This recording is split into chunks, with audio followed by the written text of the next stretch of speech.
There's a reason why people purchase once they talk to a human being, because their needs are not met when they're in a static environment on a landing page or on a website. Welcome, everybody, to another episode of Uncensored Direct Marketing.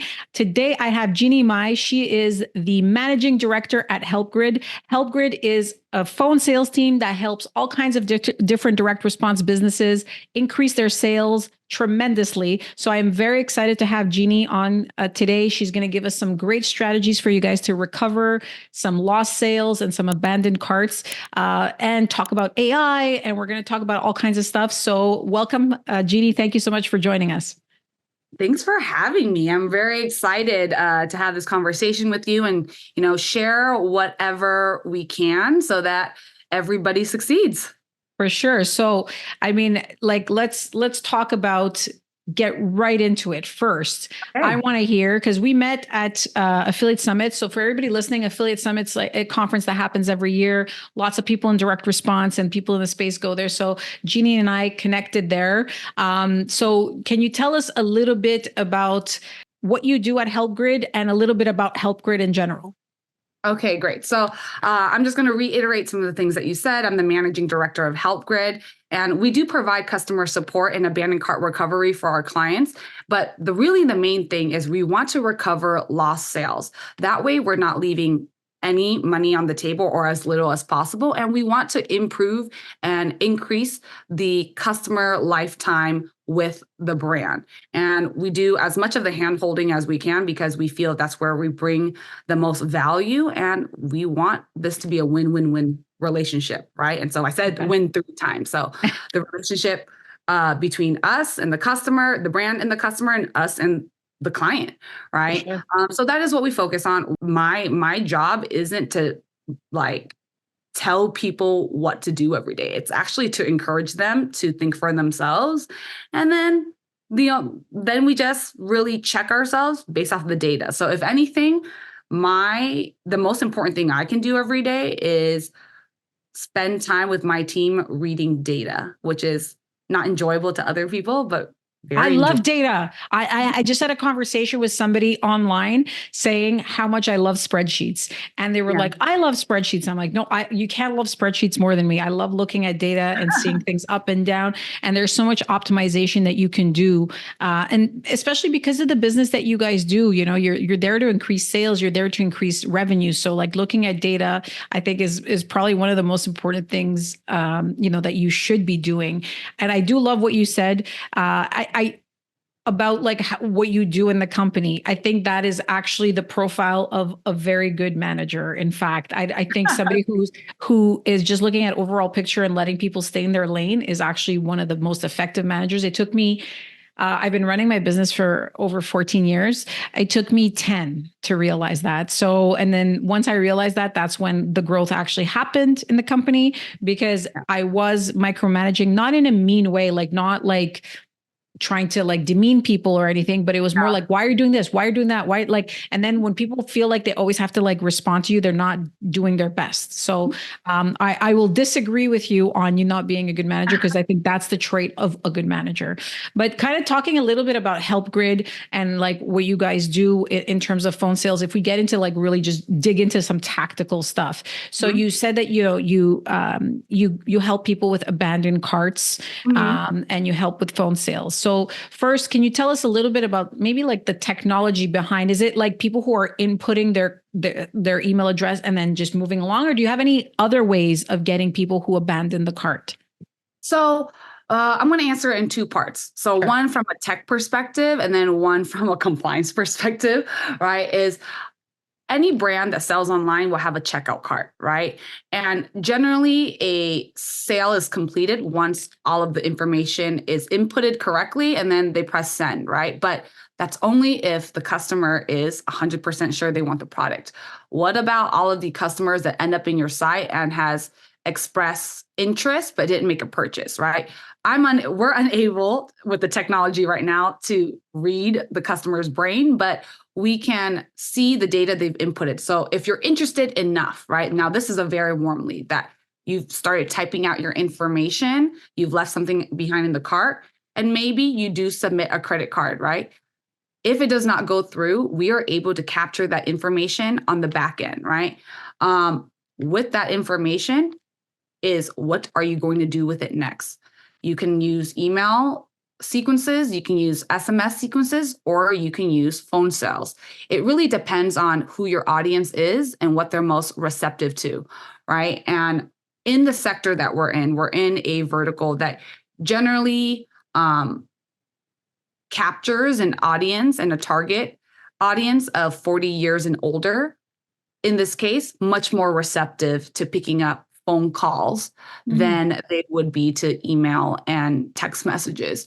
But now comes the compliant part. You can really only do something with this information if you are collecting it legally and you are texting, emailing, or dialing within compliance. So usually it means where do you collect this information in the funnel determines what you're allowed to do with it and in what way, right? So there's blurry lines because when people think, oh, you're calling somebody, like, are you not, it's not cold calling because there has been an express intent on purchasing the product, but they didn't. And so based off of where we are in the funnel and how much information is in there allows us to make these abandoned cart phone calls, which is what we specialize in. So just, I mean, does it also change by state though? Because like there are different privacy laws by state. And I know California is a little bit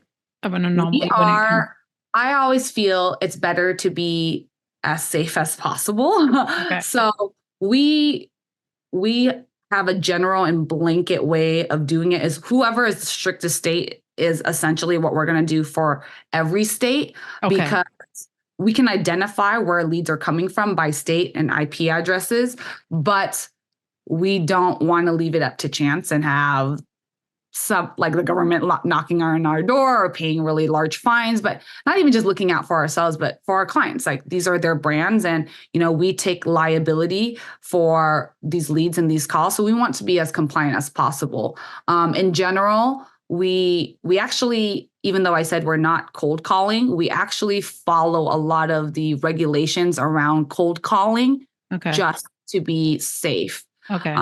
But so many compliance rules that we have, like we follow, like not just TCP. I can't imagine. Even like email wise, like just email, phone calls. There's so many rules. I don't know how, like, I mean, you probably have somebody on staff just making sure the rules are followed. You stick to what you know. And this is like advice for any business owners is like, don't cut corners and try to save money, right? Sometimes you end up spending way more when you like sweep important issues like this under the rug. Just pay whatever a lawyer or attorney in this field and area of focus knows for their knowledge.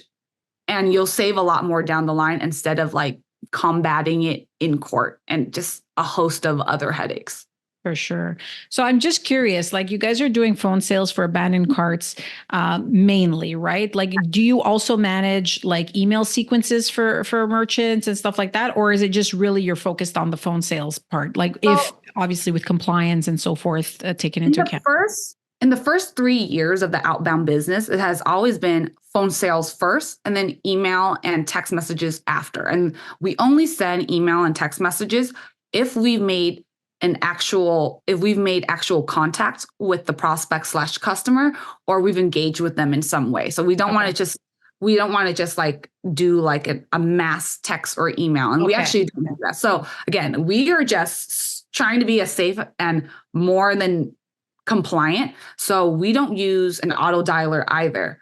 We make every phone call manually, send every email manually, and every text manually. So there's always like, we use certain technology to make it quicker. So we're not like typing everything out, but everything has a manual component and you can always tie it back to a live agent or a human being behind the screen or on the phone. So let's talk a little bit about the financials, because I'm sure a lot of people listening are going to be very curious about the financials, like how this all works.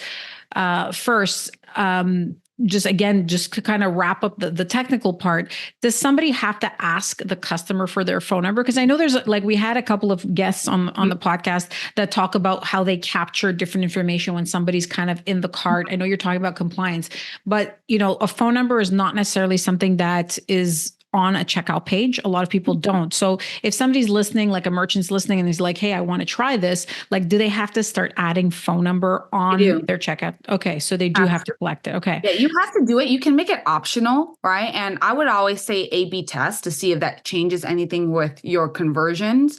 But generally, from what we've seen with our clients, it doesn't affect it. If anything, it increases the quality of the lead / the customer, because if they're willing, the thought process is if they're unwilling to enter that vital piece of information, like, are they really willing to buy this product, and are they a high quality client, right? Yeah. Or high quality customer? But for us, what sets us apart is, I'll be honest with you, right? Like, we don't monopolize this industry, but at the same time, we would say that there's not very many other call centers that focus on abandoned cart recovery like we do. And the reason we do it better is there is a technology component. So every lead and the data that we receive, it's done in live time. So we do not need you to be the middleman. We either do an API connection or we add webhooks on your checkout page. That allows us to retrieve all of this data in live time. We then add an extra layer of filtering. So we want to make sure there's a phone number there. And if there is an email, that's not important, but again, that just allows us to prioritize the lead, right? Then based off of that, what we do is we actually hold this information in our back end before we release this to our agents to dial for 15 minutes. Why? To me, it's almost like stealing a sale. Just because a customer inputted information and didn't purchase within the next minute doesn't mean they're not going to purchase in the next 2 minutes, because it takes time, right? Yeah. So we don't want to compete with your ad spend and maybe any affiliates that you have, because we're reliant on that to get our abandoned cart leads. We want you to win. If you don't win, we can't win either. So we understand that relationship with our clients. And so we hold that information for 15 minutes. Every minute, our system is validating. Did this lead make a purchase? We basically ask this question 15 times in the duration of 15 minutes. And if the last output we get is they did not make a purchase, then we turn it into a ticket. And one of the most important metrics that I use is lead open time. How quickly does this lead go into our system before an agent picks up and dials? Because the timing of it does affect the conversion or the customer acquisition. So if you are browsing, let's say we talked about makeup earlier, about foundation, right? And you're looking at a bunch of brands, but you're researching each. You have that window to call them and kind of remind them while it's fresh on their mind that this is a product they want before they go off and try to look for any other product. If you wait 24 hours later before you send an email, like sometimes you're just kind of like, oh, I already purchased the other product I was looking about. Yeah, I'll try this one and thank you, but no thank you. And to be honest, sometimes names don't leave the best impression, like unless you're like a really popular brand. Yeah. And you don't have to be a successful business and then have you have to be in the Fortune 500, company where people recognize it. Sometimes people don't recognize your brand, but they remember what solutions your product offers. So if you just call, sometimes like we say a name, they don't even pay it. Like our customers don't pay attention to the name of the product. They just remember like, oh, I remember this is what it does for me. I remember seeing this either in a video or this information was in the article. And so we focus on that. And that just goes to show like the quality of the customers as well, which is they're high quality because they care about what the product can do for them. They're not bent and focus on the name and the popularity of the name. Well, the interesting thing that you said, and I want to kind of tie it into payment processing because that's my specialty. And the one thing that I do like is like collecting the phone number. So there's a little bit of a a delicate balance in asking a customer too much information and then not asking him enough. Now, obviously, you have to A/B test to make sure things are kind of working well when you change your checkout page. But adding the phone number will actually increase your conversions as well, because the more information that you send to your processor about your potential customer, the more likely you're going to get an approval. So there is an issue, as of late, I do get a lot of emails and calls and stuff like that. Hey, my approval ratio is abysmal. What can I do? And I always tell merchants, like if they're not collecting address, for example, because they have a digital product, try at least adding zip code, try adding phone number, because the more information you collect and you send to the processor, the more confident they feel about that transaction. So in fact, it kind of ties in with what you're saying. It is a better quality customer. It is more likely going to get approved. Not to say that if you don't collect phone number, it's not going to get approved, but it just increases maybe 0.5%, 1%, or whatever the case is. So it does help. And, I do like that you guys, encourage that, because I think it helps with compliance. It helps with, approval ratio. So, adding that little thing might help with your phone sales team, but it can help with a lot of other areas of the business that you don't focus on. Now, I'm curious, like in terms of specific strategies. So you said like you guys do this for a lot of companies and so forth, and there's a lot of, different types of products and services. Is there a strategy that's built with each merchant that you do this with? Or is this like something that, like, I have a company, I'm selling skincare, for example. I just call you, I say, Jeannie, I want you to do phone sales for me. And you guys have probably like a map of some sort and you do it? Or how much, I guess the better question, or to summarize, is how much does the business owner need to be implicated in this process? Oh my gosh. Once you sign a contract, once a client signs a contract, they don't have to be involved at all. We take care of everything because we are a performance-based business. And what I mean by that is you don't pay us unless we bring you new customers. So you're not paying us an hourly cost where technically somebody can just give the bare minimum, right? We have a lot of investment on our part first. So you supply us with the landing pages, and we create the materials in the way that we know will increase the likelihood of recovering a sale and improving the customer journey. So like sometimes people, or I wouldn't say people, but like our clients and our brand owners think that we aren't aligned with their vision, but we cater to every single one of our clients' brands because we're not going to ROI unless we make sure we represent them well. But kind of to answer your question is that one size does not fit all, but it can fit most. So if you're selling a beauty product, the customer journey is generally the same. And the only thing that really changes is the pricing, the name of the product, and some of the ingredients and maybe what it does, right? Like the pros and cons of it. But aside from that, we ask very similar probing questions because the sell is actually not the price point or the name or the ingredients. It's what the customer wants as the outcome. And so that's our job to convince them that this product or this service is aligned and gives the solution for the issue that they're facing, or that it has the outcome that they're trying to achieve. Part of building brand cohesiveness with the customer and building that brand security is making sure that your descriptor on the back end matches the product that you're selling. Because this happens. I love this. This happens a lot. And we get calls and they're like, customers will ask our customer support team, what is this? Like, what is this charge on my credit card? Right. Yeah. And then we have to look at their profile into the system because some clients have one parent company, use one merchant account, and sell a plethora of products.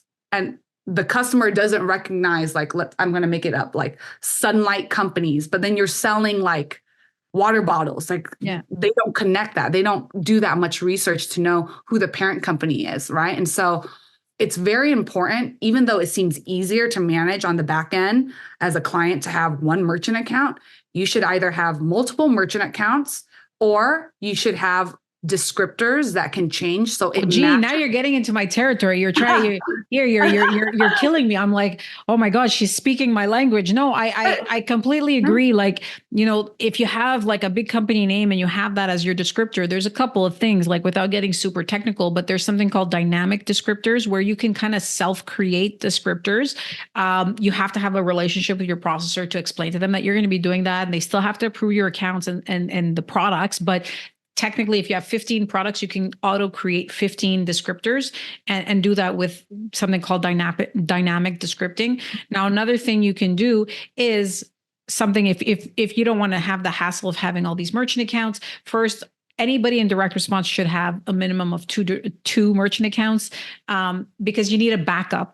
I'm not saying to split your transactions for any risk purposes. I mean, would you rely on one server for your business? Would you rely on one customer service person? Would you rely on, like, you can't, this is like the lifeblood of your business. Let's say a processor goes down, there's a tech error, there's a timeout. These things happen, right? You need to be able to shift somewhere else. So, if you have at least two, what you want to do is at least put the descriptor should at least be a URL. And I say this to merchants because at least, what, most people are checking they have their phones, they have stuff, they can type in the URL and then you can list the products there. So it'll be, oh yeah, I bought this, right? Because a lot of times it's just a word and it's like, what is that? Even worse when they don't put a phone number and it's just a word and the city of like the where it's the company's established, like, ABC, Austin, Texas. Like, what is that going to tell somebody, right? That's going to do nothing. You see how passionate I get about this, but basically you have to think of what your customer is going to see on their credit card. And a lot of times, and it boggles my mind, but I have these like huge merchants that are doing millions and millions of dollars. And they're like, I'm getting a lot of chargebacks. I don't know what I'm doing. And like, I'm going to give you guys something that I charge thousands of dollars for in consulting. All I do is I literally go into each of their gateway accounts and do a test transaction. And I look at each one of their descriptors. And then I'm like, this one's wrong. This one has the wrong phone number. This is not a URL. I don't know what I'm buying with this. And then we correct those. And then magically 60 days later, things are better. And I'm like, Exactly. that's it, And especially if you have a subscription, right? Maybe you can get away with it if it's a one-time purchase, but you want to increase your customer lifetime value. So you want them to be the customers to be making recurring purchases. So be smart, especially in this day and age, to have a subscription. So you don't want to go into it. And because customers, including myself, are fickle, we're forgetful. I purchase so many things in a day. Sometimes, and once in a while, I will look through my credit card statements and I'm like, what is this? And I go into this like paranoia. I'm like, somebody stole my credit card. I have to cancel this because I can't identify what this weird, vague name is until somebody calls me and like, oh, like, we couldn't ship this to you because there was a chargeback or there was a refund. And I'm like, why'd you guys make it complicated for me? Like, let me know what I purchased so that I can keep purchasing this item. Don't make me question. Especially sometimes it could happen like months, right? Like somebody can get their credit card statement and just kind of pay attention to this month and then realize, I don't know what this is. They call their bank and then you get like 6 chargebacks because they bought it for 6 months, right? So that's like really, really important, is like making sure that things are clear for your customer. I'm curious, just because we're talking about financials, we're talking about chargebacks. So you guys are performance-based, which means in plain English, they HelpGrid gets paid if they make money for you, right? So a certain percentage and so forth. What happens when there's like chargebacks and refunds? Are those clawed back? We split with that. We feel that is a way for us to keep interest aligned with our clients. And I say clients, but partners, right? We are partners in this. We don't make money unless you do. So when there are certain losses that are credited to our sales, we will take and split those losses with you. And I think that's fair. Not only that just keeps our relationship very honest, right? Because clients do ask us, like, how do I make sure that you're compliant? How do I make sure that the agents aren't too aggressive or that you guys aren't making false claims? This is how I answer it. One, we are audited independently because we do phone sales. So there's more scrutiny for us as well. Like we're just as worried about the same thing as you are, if not more, right? Because we do it on such a much larger scale. The second thing is it serves our interest. It does not serve our interest to win the first sale and then we experience a refund in 30 days or 60 days or a chargeback. Because if we're using our merchant account, which is now most of the time, we take a hit as well. And also, like, it doesn't serve your company well either. If you don't trust us or we see high returns and high chargebacks, then we really aren't doing our job of actually acquiring a customer for you. And so this is how we, even though there's a lot of transactions in our business, how we keep the business from being one-sided and transactional. So Jeannie, like now we've kind of covered everything when it that has to do with like the technical side and the financial side. Now let's get into some fun stuff, which is what everybody talks about. And, you know, this is not another podcast about AI, but how can we talk about this without talking about AI and technology, right? So, you know, obviously there's things that can happen in AI, and there's bots, and there's things that can make the process go a lot faster. So I'm just curious, what is HelpGrid doing with AI to kind of make this faster and a more efficient process? I think the biggest thing to say is, yes, AI is going to be incorporated in every facet of our business. We are not looking to replace anybody, right? If anything, I would say we're looking to improve our processes. We're trying to reduce redundancies in parts of our businesses.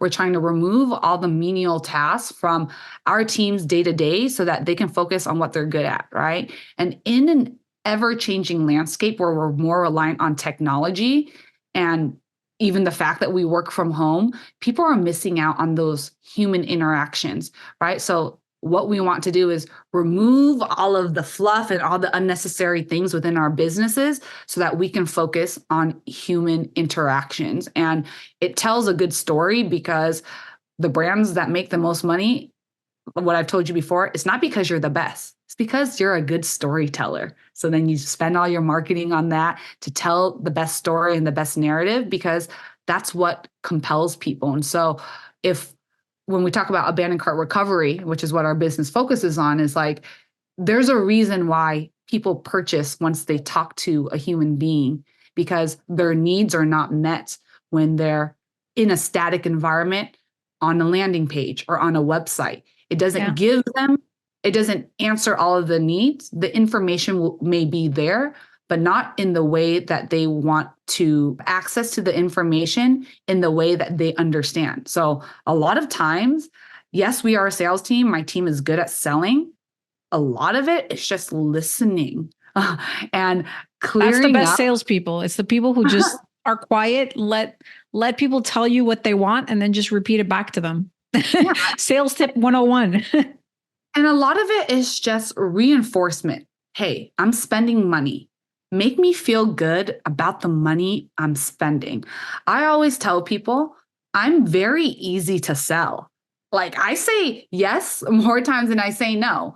So this is me being really passive aggressive. If I tell you no, you didn't do a good job of selling me. Well, there you go. And so what you're saying, if I am to kind of clarify, is you're never going to be moving to AI for the actual sales part. True. Like, okay. So, I'm saying we're actually working on it. There's not an aggressive push to replace. It's to compare. What I believe AI can do in the next year or two is we can add AI agents to the team that can probably replicate the lower performing agents, but not the highest performing ones, because the highest performing ones don't follow a script, right? And they know to ask questions and facilitate conversations that are very customized to that customer and to that call.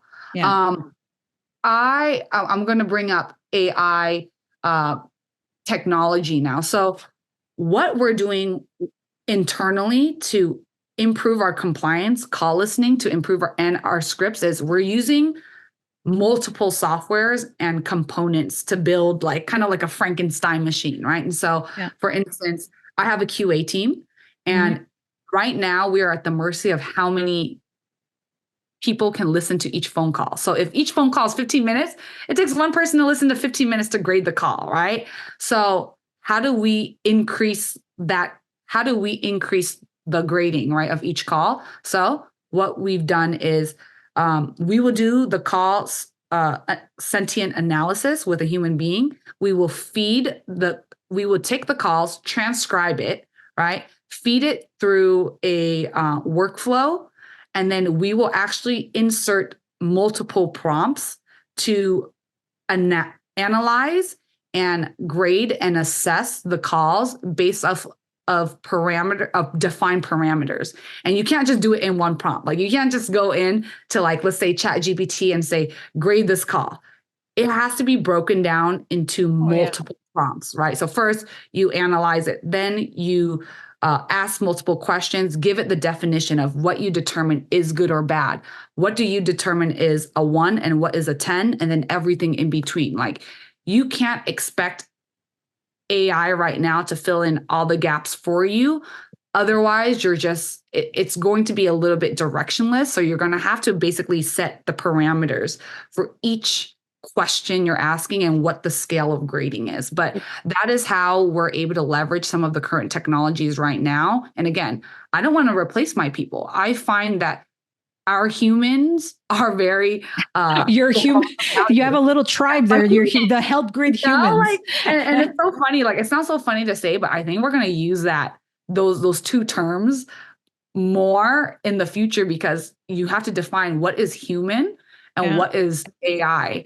And I want to talk a little bit about compliance. Like our regulations are going to take a huge change and shift, because right now a lot of the regulations are to protect customers and customer data, right? And so even when we are talking to a prospect and customer, we have to tell them you are on a recorded line. They have to know they're being recorded. For sure. So I asked this general blanket statement, if anybody out there knows, like, are the rules and regulations going to change in which you have to let the customer know that they're talking to AI or a robot, right? Do we have to be more definitive? And what does that change? How does that change customer behavior when they think they're talking to a human versus they know? I think there's going to be more defenses. Like, I think if I get a call and it says, this call is being recorded, and by the way, you're talking to a machine, my guards are going to be up. But at the same time, like you were talking about lower level, one of my jobs in a previous life was I was quality coordinator at a call center. So I did actually listen and grade people's calls and so forth. It's mind-numbing work. You know what I mean? I was young and stuff like that, and it has to be done. But I think, going back to the AI stuff that you were saying, I think it's really interesting to use AI to build these type of processes, but it takes a lot of work. It's not like you're going to go into ChatGPT and just say, "Oh, grade this call." They don't know what ChatGPT doesn't know what's quality, what's not. But if you do it over and over and over and over and over again, eventually you'll teach it, and then you can put a script in there and get it. So that's very interesting. Now, in terms of call quality, that I think that could be automated. But I do agree with you, like the human connection and somebody's listening to you is good. But I'm going to give you a personal story, because this happened to me just recently. I was contacted by my bank, like a bank, it was obviously a call center that was calling to sell me some kind of insurance, something for one of my accounts or whatever. And, because I have quite a bit of experience in customer service, phone sales and all that, that was like in my previous jobs. I did it for like 10 years.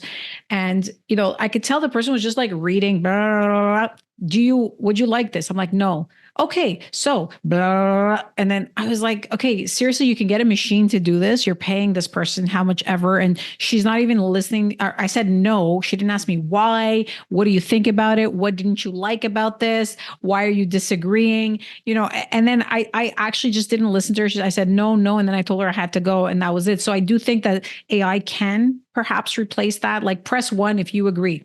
And if you're just having somebody read, that's an interesting thing. But phone sales, like somebody who's, selling, has a bigger skill and is listening and is selling an outcome and is able to have a conversation like we're having a conversation. So I think we're ways away from AI being able to do that. I do think it's going to happen one day. I just don't think it's going to happen in the next 5 years. That's what I'm going to say. Things that an AI agent could do is look up orders, right? Look up orders, maybe initiate a refund, something with a very clear yes and no or parameter, right? But when it comes to selling, there's so many different directions to go, and you have to adjust yourself depending on where that conversation takes you, Yeah. So I'm curious, just a general advice, if somebody is experiencing high cart abandonment rates, like what are like three things that you would do, not necessarily just with phone sales. I'm just curious, like what are some strategies? Because I know you've been in the space for a while and you know a lot about, direct response. Like what could somebody do? Like, is it something they should look at the beginning, something they could look at the end or in between to fix high, abandonment carts? I laugh because I'm going to give you a not great answer, which is do something. Like do literally anything, like literally anything. Don't overthink it, right? If you don't have phone numbers, fine, don't call. If you have emails, set up an email sequence. If you're not a good copywriter, again, you just need to get from level 0 to level 1. Don't go from level 0 to level like 10. Send a follow-up email, right? Follow-up email saying that they left something behind in the cart. Give them a link, make it easy so that they can purchase the product or even give them a discount. Very easy. Emails don't cost very much, right? Yeah. So do that. When we want to talk about how to improve conversions, how to increase deliverability, I mean, that's a whole different conversation to take place once you're sophisticated enough. But the first step is if you're either a veteran business owner that sells online or a new one, you should always look at abandoned carts as like the first thing, because once the first sale comes in, there's going to be an abandoned cart. You cannot unless you have some secret that I don't, you cannot guarantee that 100% of the prospects visiting your site will convert. So know that if you have sales coming in, there will be abandoned carts in the back end, and a percentage of those, anywhere from let's say low end 5% to 25%, can be recovered. And low end, you said 5%, high end 25%. Yeah, like you can do. Honestly, you can do. Let me put you on the spot here, Jeannie. What is the average percentage that you guys get for your clients? We focus on phone sales. So our recovery rate is 21%. And I say recovery rate, not conversion. Like if I really want to trick you and build a different narrative, I would tell you my conversion rate is 50 to 65%. So recovery rate is the number of customers who have abandoned, and then from the ones who have abandoned the cart, how many we are able to successfully make a transaction, right? So some of those numbers don't work. Some of them don't pick up, right? Based off of the number of customers that do pick up, we convert 1 out of every 2 calls. Wow. It's even better. So that's amazing. That just goes to show I say you, but like as a brand owner, don't only focus on affiliate traffic or like spending more money on ads, right? You already spent the money, you or the affiliate. Make sure you cater to like that 20%, maybe even more, that can still come back as a customer, that you can still recover. There's something to do with it. Everybody showed interest, right? So like that's the number one thing. And like it's like I'm having like parallel conversations, because I had a conversation with somebody from my team. We're kind of looking at Q1, how do we increase revenue and so forth. And one thing that I think a lot of people underestimate is like, especially on the marketing side, a lot of people are always looking at converting more traffic and getting people more on. But like, how about the people that are getting on there? So like on the, like, you said there's cart abandonment, right? Like finding people, calling them, emailing them, all that stuff. On the payment processing side, it's like somebody gets declined. Are you sure this is a valid decline? Is there anything else you can offer them? Can you tell them to pay by ACH? Can they pay another method? Like exhaust all those things before you say, let me buy more traffic, because all you're doing is spending more money, and then, your cost per sale actually increases. But the funny thing is, I was just looking at, my numbers like direct paynet. And I was like, okay, well, what's an easy way to kind of get a bump in revenue? And we have merchants that are, have merchant accounts with us, but they're dormant.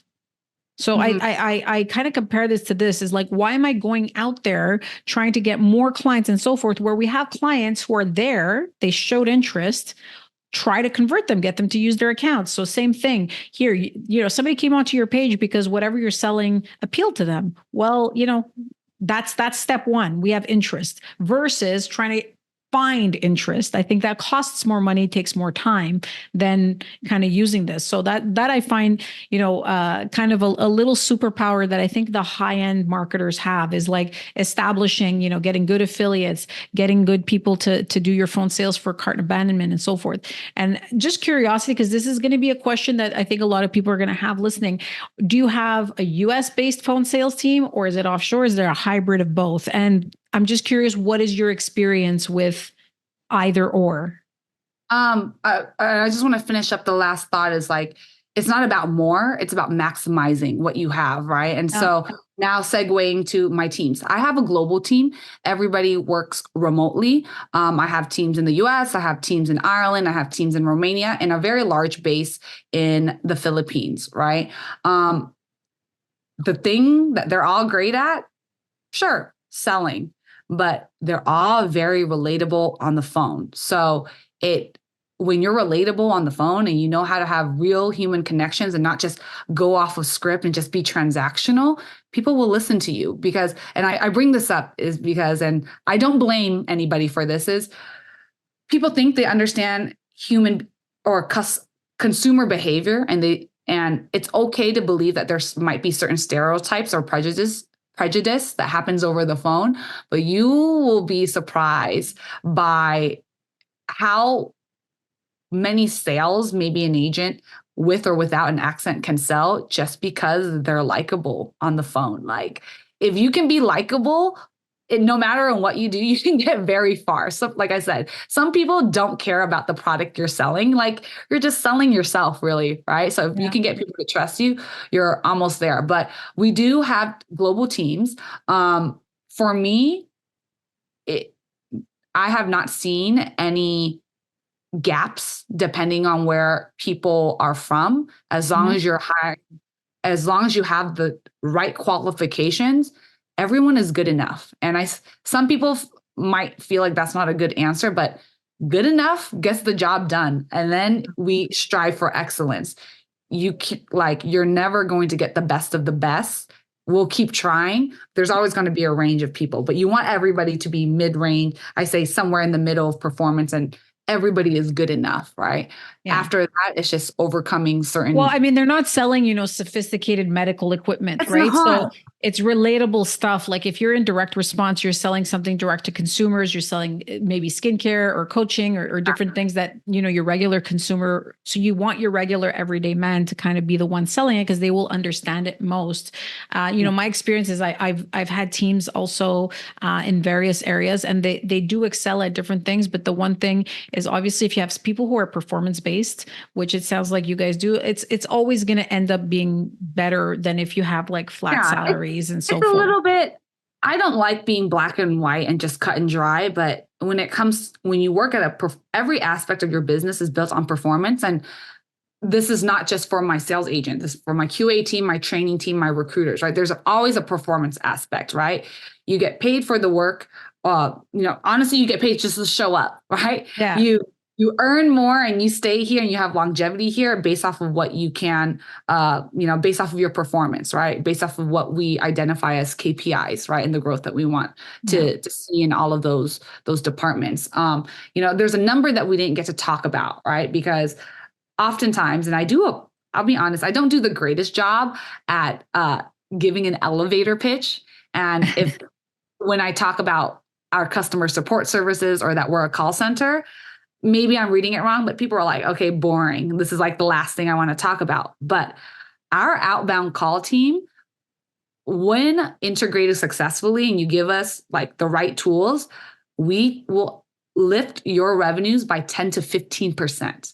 That is very shocking to people. And so what that means is, when you look at it from the back end, we are probably the biggest affiliate and your biggest source of quote unquote traffic that, people sleep on. I'll be honest. People sleep on it. And I think, like a couple of things that I find interesting in the last couple of years that I've started really focusing on, and I hear a lot from my merchants and stuff, is like what's old is new again. Like, phone sales sounds like a very like early 2000s, like 90s thing, but it's different. but the same, so the same thing with direct mail. I mean, a lot of people are starting to look into direct mail again because we're overwhelmed with emails, we're overwhelmed with text messages, we're overwhelmed with social media. But when do you get a piece of mail? Oh, you always, even I get like mail for like Pizza Hut, and I'm like, oh, look, Pizza Hut has specials. And da, da, da. Like you're just like, maybe I getting use yourself a coupons coffee. again. Yeah, exactly. And all that stuff, it works. And the fact that you guys are performance based, is something that I like is that, it doesn't cost you anything to try something. Obviously, there's some time investment, which is very precious, but, somebody who has actionable results like HelpGrid, that really is important that you're willing to work with somebody and get their revenue up. So look at different ways, if you're listening, look at different ways that you can increase your revenue. And I do think that phone myself, I do find that phone sales help in everything just because I'm in that call center. I have that call center mindset and I see what it can do. I managed the call center team for a phone company in the early 2000s. And like we were like way better at selling than stores. Like we were like profit. So like you were saying earlier, profit centers, you know what I mean? So don't look at customer service as being a cost center, which is what a lot of people do. Their customer service is just like somewhere where money goes to die. Like your customer service people should be kind of almost duly trained to save the sale and make an extra sale and, to increase. So I do thank you for all that information, Jeannie. And I'm just going to go back to something that we were talking about before we were recording, guys. Jeannie and I were talking about foundation. And we were talking about, how we all look. So full disclosure, we're both non-filtered. We look this good, guys. So if you're watching on YouTube, like this is what we look like. And it's just kind of to close out the conversation of realness and AI versus, a real person. And as I was telling Jeannie, like I had some people at ASW come up to me and were like, "Hey, Maria, wow, you really look like you." And I'm like, "Yeah, what else would I look like?" So it's funny. And I met Jeannie in person, and Jeannie does look as good as she looks on camera right now. I do find that we're making a lot of advancements in terms of technology, in terms of making things efficient and so forth. But what always comes back is people want to talk to a real person. They want to see you. If you don't look like what you really look like, guys, come on. Like you're going to go to a conference, you're going to go somewhere one day, you're going to, I guess what I'm saying is bring authenticity back. And that's what brings phone sales. That's what brings relationships. And that's what ultimately brings money. Yeah. Real humans have flaws. So on our phone, on the calls, you'll hear people go, or they have questions, or there's certain pauses, or they'll correct themselves. That's what reminds the other person on the other line that is a real human being, right? And as much as we strive for perfection, I think there is like warning, like signals that go in our heads when somebody just seems too perfect, right? Yeah. Anything seems too perfect, because what happens is, even with the deal where it sounds, hey, this sounds too good to be true.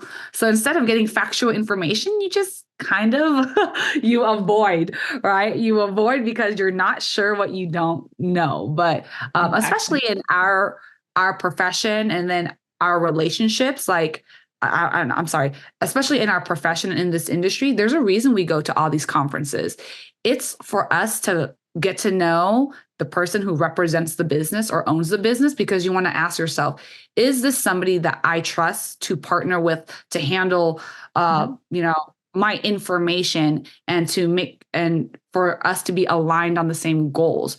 Because it's in a world, or in an industry like this, where there's a lot of money to be made, people have the freedom to choose who they want to work with, not what's the cheapest or what's the best deal. We're past that level. Yeah.